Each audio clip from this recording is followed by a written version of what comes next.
It's Thursday, July 8th, 2021, and you're listening to episode 574 of Fear the Boot, a show about tabletop role-playing games and a little bit more. Running time for this episode is 40 minutes.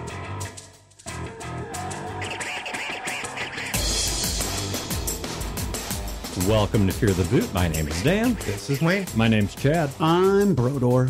So All right. Dan, I want to give a shout out real quick. Okay, go ahead. Chris Hussey was approached by Pinnacle and has been running a Deadlands game on their Twitch stream. Wow. Yeah, I saw the screenshots of it. It looks really cool. That's true. Yeah. There's some kind of labor violation here. Like Shane Hensley Deadlands Pinnacle? Yes. Chris Hussey is running an official Pinnacle AP that is a Deadlands on their Twitch stream. So what you're suggesting is that if an individual puts together a quality actual play and consistently advocates for a game, that game company may be open to them running APs officially for them? Well, Chris is also published through Pinnacle as well and cultivated a relationship. So Chris is a big deal. I'm not. I got it. Yeah. I Yes. got it. Yes, you got it. Actually, you didn't get it. So, Yeah. No. I just wanted to give him a shout out because I thought it was really cool to see him out there because he's not on the mics with us very often. Yeah. And we usually just make fun of him. No, So I super thought I'd say envious. something Yeah, nice because good for him. I'm jealous of it. It's really cool. Yeah, no. Okay, for one of sure. you used the correct word, one of you didn't. I used envious. I was correct. Thank you. But here's the thing about Hussey. As much as we make fun of Old Man Hussey, dude's got hustle. well, yeah. I mean, It's in the name. he hustles. Yeah. No, I'm glad to see that Hussey's hustles are paying off somewhere other than his hot dishes. Ew. So I will link that in the show notes if you're No, interested. don't link a hot dish. When you say hot dish, I think Okay, now our topic for today. Wait a minute. You totally derailed me. I didn't even get into my diner porn scenario. No, we knew. No, we knew. we knew. Yeah. It's like when you play chess, you think 3 steps ahead. Yeah, or it's Oh like, my God, I'm so predictable and boring. I'm you know sorry. how No, like, you just before a major natural disaster, you see all the animals fleeing in a particular direction. I do, Because yeah. somehow they get it on a level we don't until They it feel happens. it. Yeah, sure. The three of us are those animals. And we just started flying west for no particular reason against the jet stream. Because you knew there was a 70s diner Merkin diatribe that I was going to get into that you wanted to derail. I gotcha. I gotcha. Okay. Fair enough. So I can't believe I'm about to pass the mic right back to you. But anyways, do check the show notes if you want a link to Chris Hussey's Twitch stream for the game that he is running, or the actual play that he is running for Pinnacle, and check that out. And now with that done, let's go ahead and roll into our topic for today, which is going to be combat. And the host you would expect least to be about to get high praise here is about to get high praise. But I'm going to first start with Brodeur, where I just don't have a good frame of reference because outside of con games, I've never played one of your games. So for me as a game master, when it comes to combat, particularly when I'm doing a game that has a very intensive combat mechanic, like a Harn Master or a Dungeons and Dragons, something where you look at your character sheet and a very large portion of that character sheet is geared toward fighting X. That is where I am most comfortable as a game master in terms of, well, in a lot of areas. For example, we talk a lot about on the show about Spotlight and about distributing Spotlight equally among people. Well, in a lot of games, mechanically, there are rules, literal rules for telling you when it's this person's turn for Spotlight and that person's turn for Spotlight. This stat, you make and this that- roll. and that person's turn for Spotlight. You've rolled initiative, you've dealt initiative cards, what have you. We know the order in which these PCs get to take actions. So now I feel like as a game master, I have a tremendous amount of control and authority over the situation because we all agree it's Chad's action. Chad won initiative. So we all know that Chad's going to go first. But more importantly, there is pressure because it's real, right? And so, like a lot of game masters... What do you mean by it's real? I assume we're not going Blackleaf here. Oh, no. What I mean is that if we're in a social situation, Dan, and we're role-playing, and Wayne's character wants to interject, and Chad's character wants to interject. Sorry, my enunciation was I apologize. I've been drinking, and I'm on a manic high, so tomorrow's going to be a horrible day for me. You should probably call and make sure I didn't kill myself. But my point is that in a social situation, there's a lot of jumping in and a lot of interaction. But in a combat situation, Wayne knows that even though he's queued up to fire his arrows, it's Chad's action, and Chad's going to go. And Wayne's got to sit on his hands and keep his mouth shut and do his thing. That's the place where I excel, where everyone else knows their place and I'm in control. Oh, that's where I'm good. Okay, so I wanted to wait for you to get through all of that before I give you my view on combat when I come in, because I'm the opposite. I am not comfortable once it goes to combat. I am my most uncomfortable once I'm running the combat. I'm much more comfortable moving the spotlight around, dealing with players, having NPCs talk. When the combat happens, I don't want, let's say it's Chad's turn, I don't want you, Brodeur, to be quiet. I want the characters to be talking and interacting even during combat. And because of the strict structure in certain games of initiative and that, I don't get that. And I don't get that myself. I want my NPCs to be given lip and arguing and conversing and have it all feel real and fluid. And I feel constrained once we go to the rules of initiatives and things. And I know I can have my NPCs doing this. Anyone can talk out of order to be doing that, but I always forget when it comes to it. So, and this is a very serious question, and I don't mean to create a tangent, and we might. When you, Wayne, are running a game, why do you fight? Why have combat? And that's not rhetorical. Seriously, when you're running a game, what is the purpose of combat? Yeah, that's a great question. So any situation can be gotten around without combat being needed. But I don't want to take it off the table for the players. Now, see, as a gamer, I want to argue and I want to say World War II, World War I, history, there are a lot of things that can only be solved through fighting. Yeah, that's the real world. That's not a game that I'm presenting in a fantasy world. Okay. All right. Okay. I in think I have a little frame. Yeah, in a fantasy world, anything that I put out there, the players can find a way. I don't enforce combat is going to happen, but the players want it. And combat is fun. And I do enjoy doing the combat as well. I just find it's my weakest thing as a GM. But I don't want to deprive the players of it, especially, let's say you're running a D&D game. Those are characters that probably want combat. I run a superheroes game. They want to fight. I want to make them angry at my NPC to the point that there's nothing more they want to do than to kick its ass. And with my cliffhangers, I do that. My group... Yeah, you're like the Robert Kirkman of Game Masters. It's like every single session. When my group finally gets their hands on the NPCs, they don't want to talk to them. They want to kick their ass for the most part. Here's what I want as a combat encounter. And again, I want to give the table back to you because I am fascinated by your perspective because I'm the opposite side of the coin. Well, and specifically, we're not at odds for what we want. We just get off on different stuff. We're just more comfortable with different aspects. I want to be better at it. I want to be able to do a big dance of death combat that everyone's balancing. But Wayne, I suck at it. The thing, no, you don't suck. What you need to do is embrace control. I'm serious. The one time as a game master, you have the most significant amount of control over your table is during a combat encounter. We literally have rules to dictate the order of play.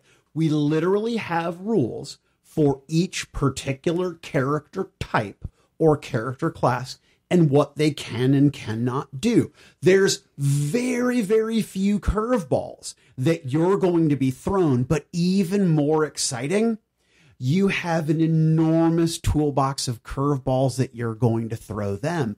And when your players strap into that roller coaster, they have to feel, even though you're not going to do it, they have to feel that safety harness might blow.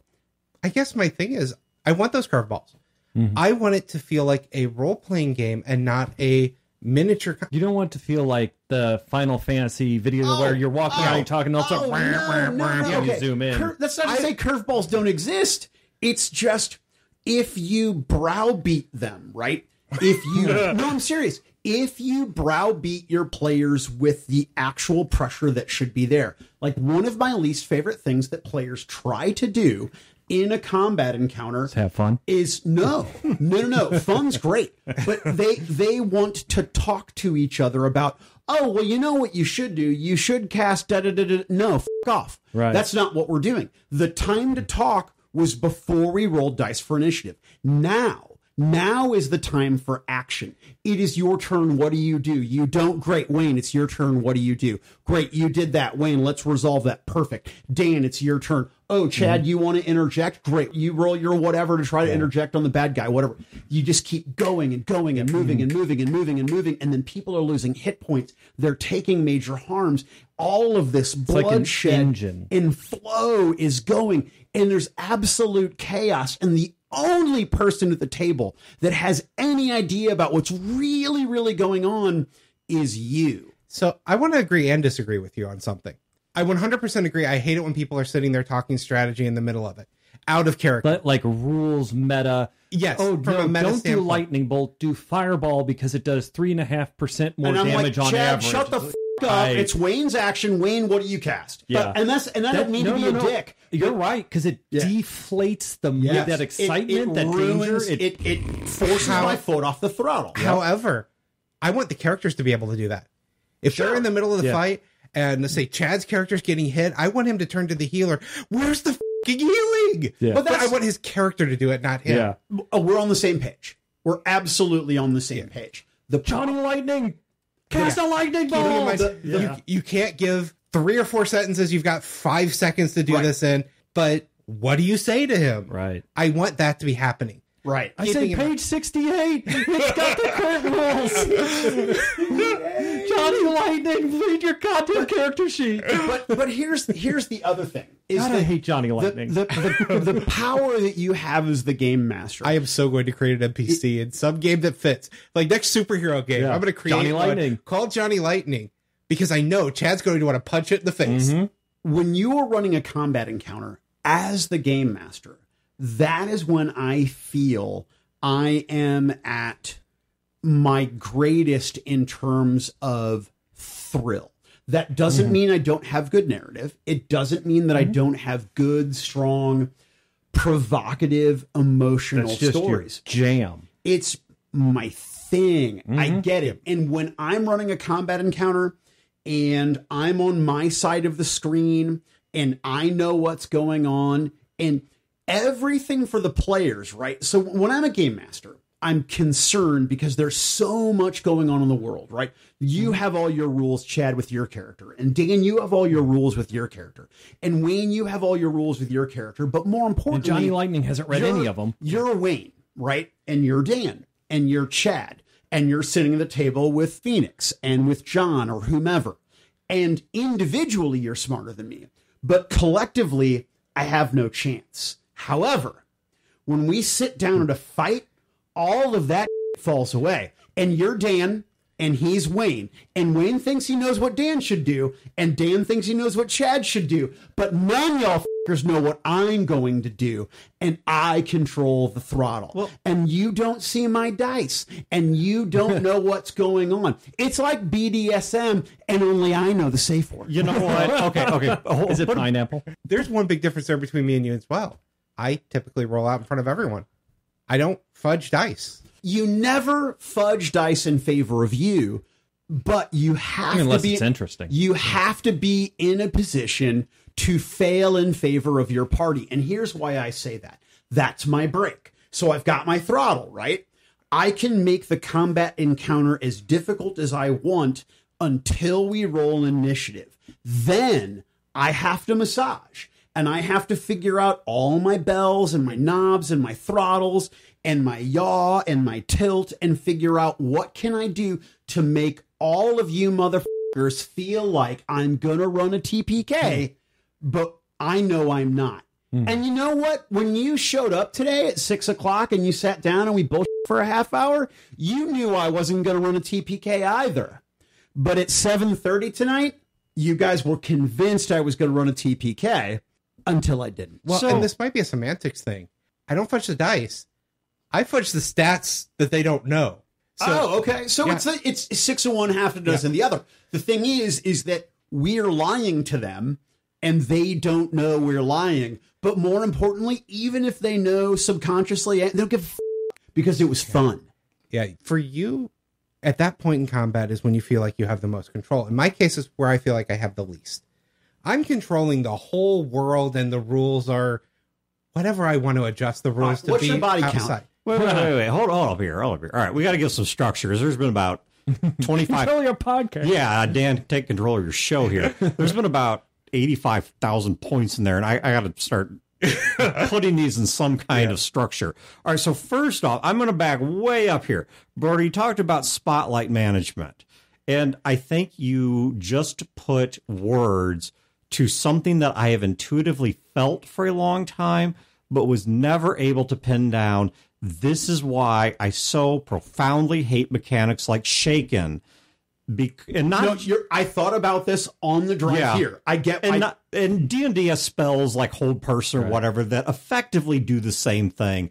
It's always fun to do something. It's never fun to not do that. something. If we have a combat, and let's say Brodeur's running the game, and he's got 5 enemies, and there's Chad, Wayne, and me as the players, so there's a total of 8 things in the field here, and that's my spotlight is 1/8 of that time, and something in the game takes away my spotlight, and there's no negotiating with it. There's no bargaining with it. It's, hey, Dan, it's your turn. Hope you beat Shaken, because that's all you get to do this turn. You don't get your spotlight. It'd be like Chad trying to speak in a game, and I'm like, you don't get to role play tonight.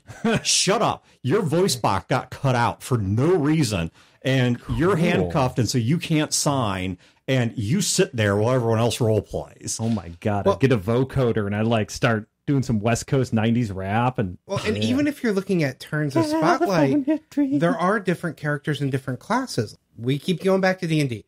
Let's say D&D, Dan, you're playing a monk, and Brodeur... Your favorite class. Yeah. Brodeur, you're playing a... Johnny Lightning. You're playing something that's essentially a healer. On your turn, everyone's at full health, and you have no real combat abilities. You're not going to be doing much on your turn. Then it comes to Dan's turn. He hits once, he gets another action because he's a monk. He hits again. Hey, I've got a thing that lets me do a third one because I hit that one. And now he's gotten all this time in spotlight, and you've sat there and done nothing. Well, I would argue, one, if I made a cleric that is so one-dimensional that all I have to do is cast healing spells, that's on me, right? Especially in later editions of D&D where they allowed spell dropping. Because in the earlier editions, I mean, like 2nd edition, if you were playing a cleric, you had to make that decision of, well, I'm expected to heal, so that's going to be the bulk of my spell list. Oh, yeah. A cleric now is just, you're a combat monster wearing full armor, walking in. Well, that was always... I'll just toss you a heal. Well, so that was always the case, but now they allow spell dropping, where you can say, this was supposed to be a spiritual weapon, and now I'm going to do... Yeah, I'm just going to drop it and turn it into a healing spell or whatever. And I realize in 5th edition, it's not quite spell dropping, it's spells prepped versus slots used. But, in 3 and 3.5 and then Pathfinder, they did the whole spell dropping thing.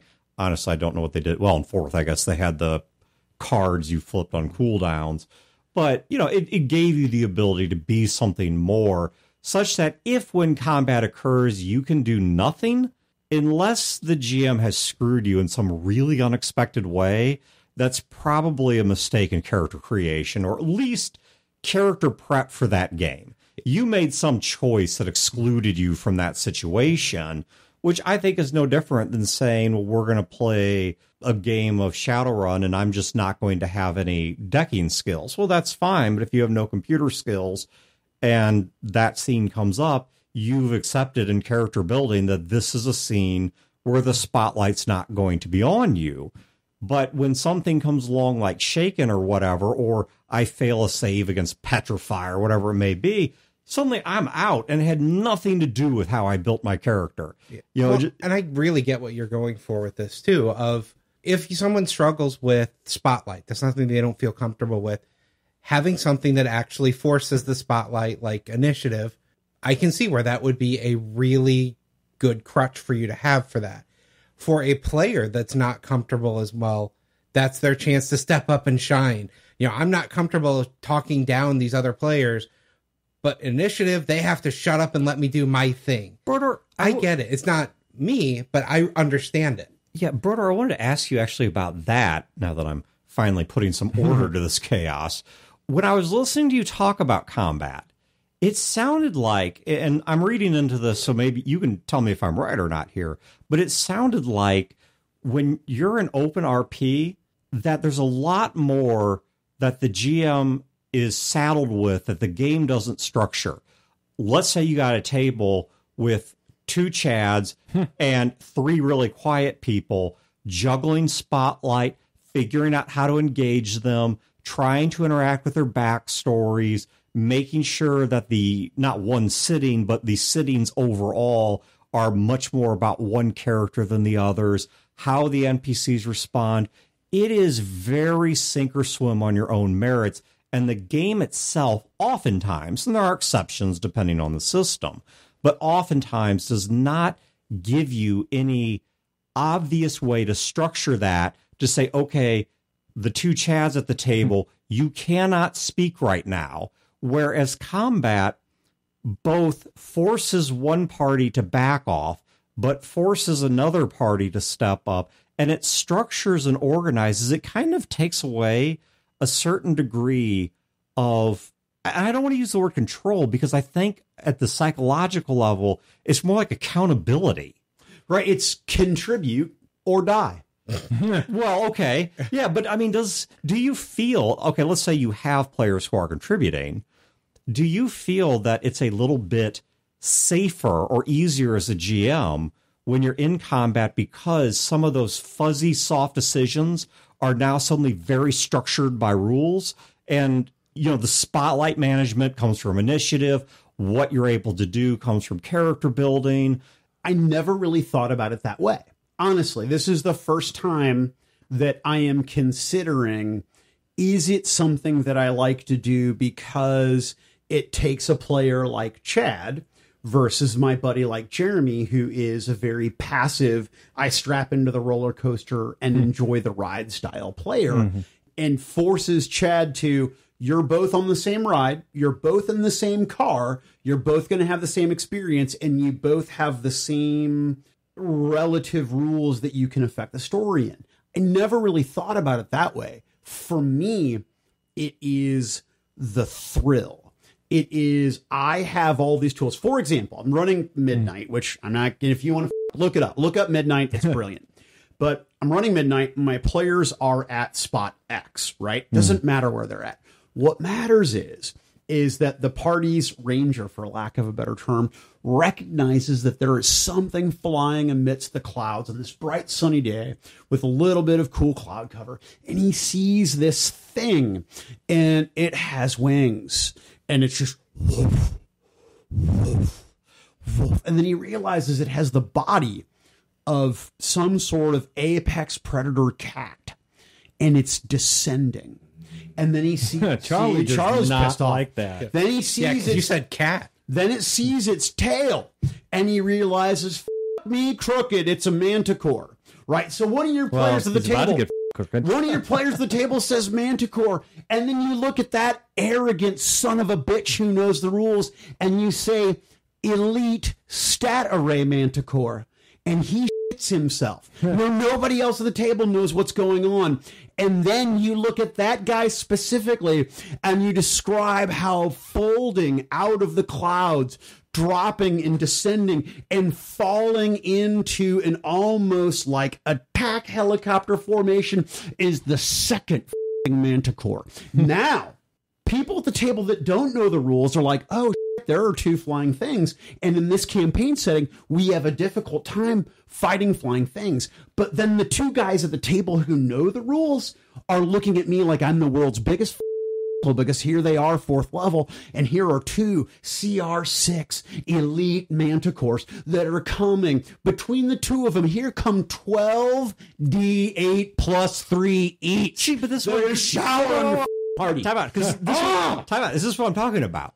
You're talking about creating tension, not through narrative, but through numbers. Through mechanics. Now, there's nothing wrong. And with, that's where Chad and I have a difference of perspective, not even opinion. You're not done fighting me. So careful of bringing out 2 manticores. Yeah, I know. Apparently they're CR12, I think. They were just regular Manicore CR5 that I gave Elite Statistic Array to make them CR6. See, because it's an ability to create tension. It's a totally winnable thing.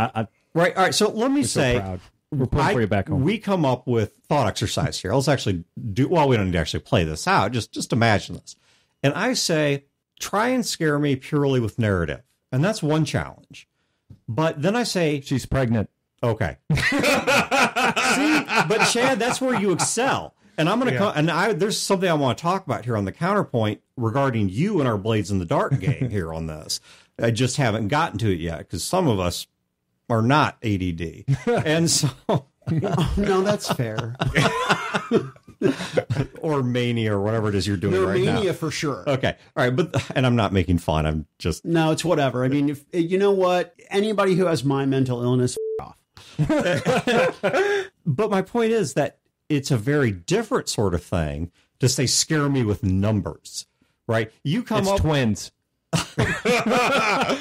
Well, triplets. No, worse would be it's 2 different chicks.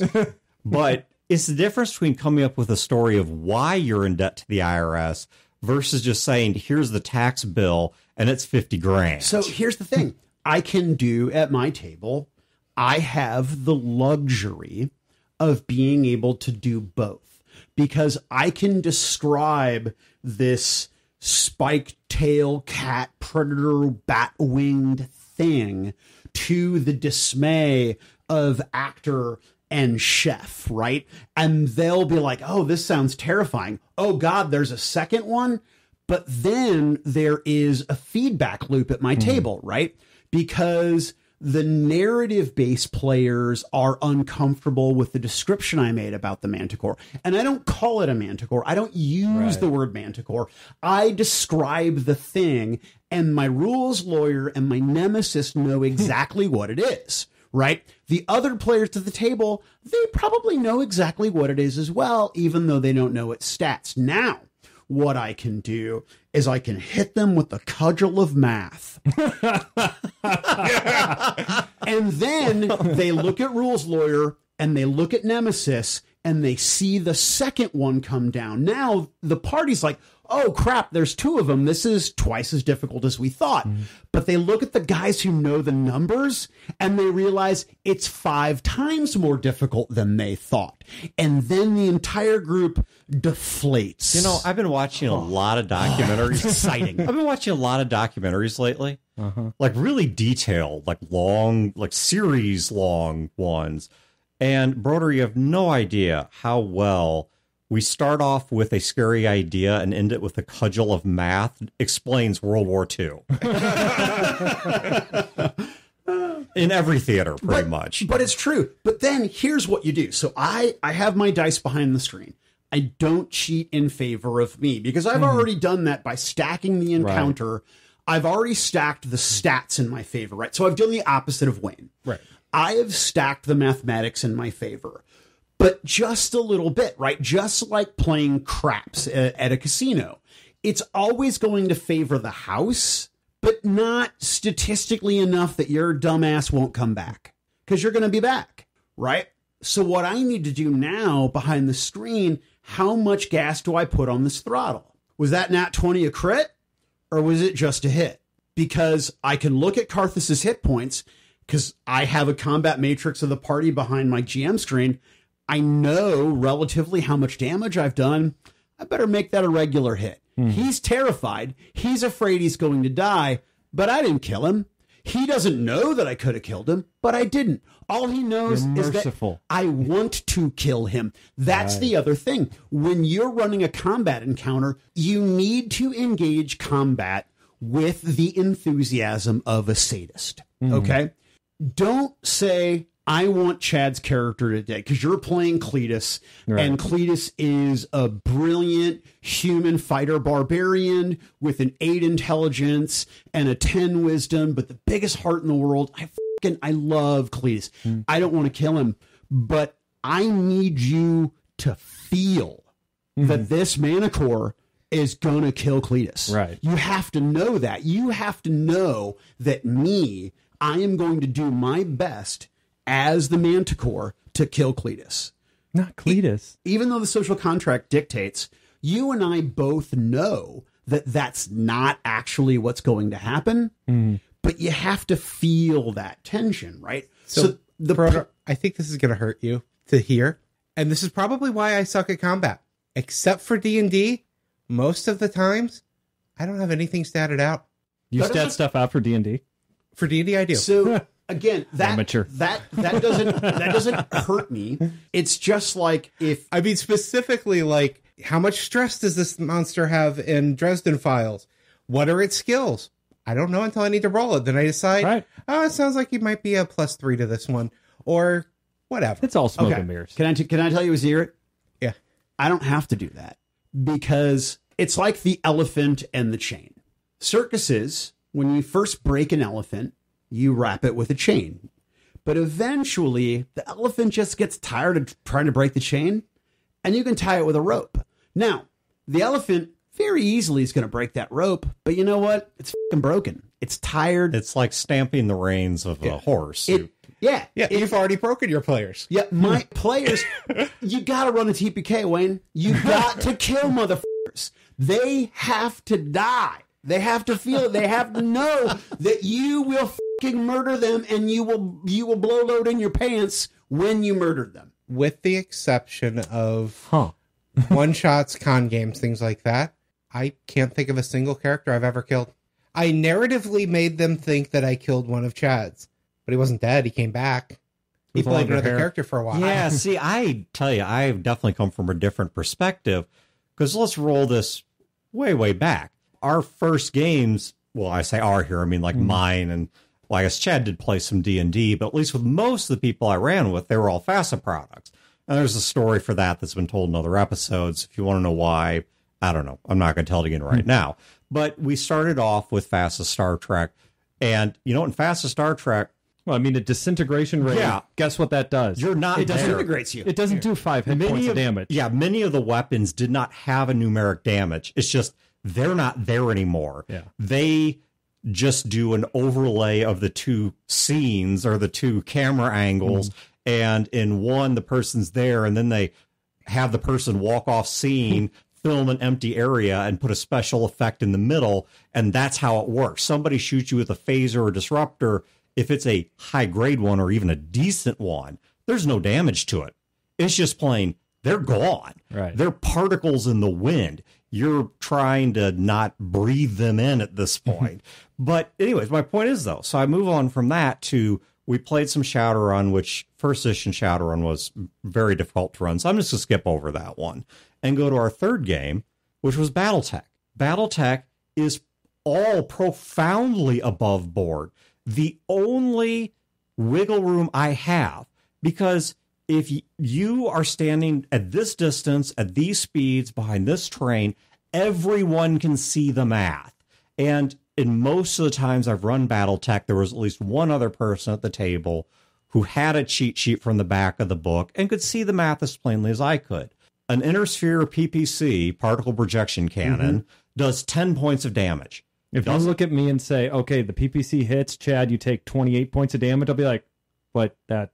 Yeah. And if there's no good story reason for that, like they're finding out the hard way, they're in an experimental weapons lot or something like that, then the math's all above board. The only thing I have in terms of easing on or off is at the role-playing level. Do the enemies keep fighting, or do they decide that their mechs are worth more than victory, and they pop a flare and say, you know what? We'd rather just walk this one away and just say, you guys win. We're out of here because our mechs are worth more than the objective. And that's a thing, at least in older Battletech. That's how I feel when I'm running D&D. I feel like I should feel that way. I don't want to die. When I feel like I am constrained by the rules, so my only option is a narrative, I'm going to make them play stupid. Yeah. But I mean, like in Battletech, once again, you hit somebody in the head with an AC-20, an autocannon 20, which is, I think, a 200 millimeter autocannon, the head's gone. You know, there is no version of events wherein the cockpit on that mech is still there. There is no fudging that. And so the only mechanism I have is either they're there, they're not there, or if it happened, I've got no mechanism anymore. I lose control. And if that's your kind of way of keeping the players engaged, I was about to say something a little more dismissive, but if that's your way of keeping the players engaged, well, then that's great. I mean, when I run our homebrew, Skies of Glass, the group as a whole requested, don't back off the math. And the only math I backed off was I didn't use the little Benny or token system much against you guys. But other than that, it was, you know, you lost a character to a shotgun to the stomach. And in that game, because a shotgun to a stomach kills a person. In that game, what was so delightful as a player, for just my perspective, is knowing I could die, right? Knowing I could lose my character. Because if there is no sense of danger, there's no sense of excitement. But more importantly, in a social situation, it can go back and forth and back and forth and back and forth. And there might be a significant consequence to our failure in this social situation.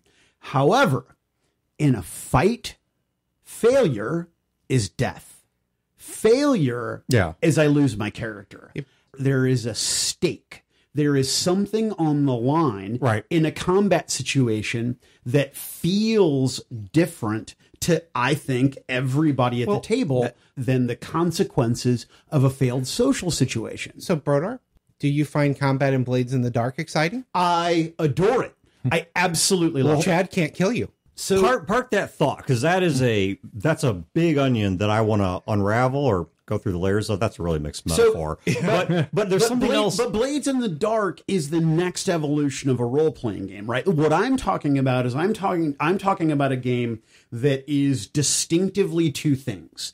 It is social interaction and it's math combat, right? Blades in the Dark and games of its ilk are the next generation of something that has taken those two things and blended them in a way that I'm just not smart enough to understand. Well, and that's one of the differences between us. I started out on more games like that versus I didn't start with D&D. Well, I started with Skies of Glass, but I started with Skies of Glass where everyone told Dan they didn't want their characters to die. And so... Well, most everyone, but I don't think I signed up for that. No, but that was the group. The table consensus was go hard on us. In fact, I even think I pulled you aside and said, "Yeah, my character's up for grabs." Yeah, but I was brought into the group with that. Was what I was told. Is like, we decided we're not going to have our characters die in this, so death was off the table. I didn't know what I did and didn't like. Now I would always say I want death to be on the table with Skies of Glass. That was my introduction. From there, we went into other games. Played a lot of Fate, played a lot of other things where, again, it's different types of mechanics. I never had that D&D style until years into gaming.